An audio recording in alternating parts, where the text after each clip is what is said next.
Hello guys, in this video, I will solve your doubts on the question that is, can you comment anonymously on a Facebook group? So, you can only use this feature in a group. And in order to use this, simply click on your profile icon at the top right side of the screen and you will see this menu. Here, click on the groups icon and you will see all the groups that you'll be in. So, you can simply navigate to any group that you want to comment anonymously in. Then scroll down and click on the comment button.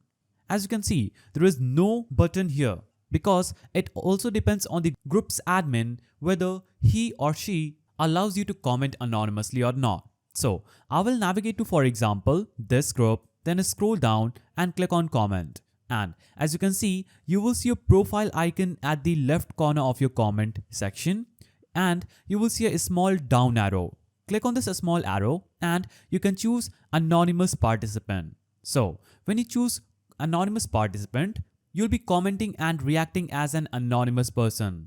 So I will type in this and as you can see, I've successfully commented as an anonymous participant of this group. So the simple answer is yes, you can comment anonymously on a Facebook group, but it depends on the admin whether he or she allows you to comment anonymously or not through the group's setting. So that was the simple answer to your question. Hope you found this really helpful. Please don't forget to give it a thumbs up and thanks for watching.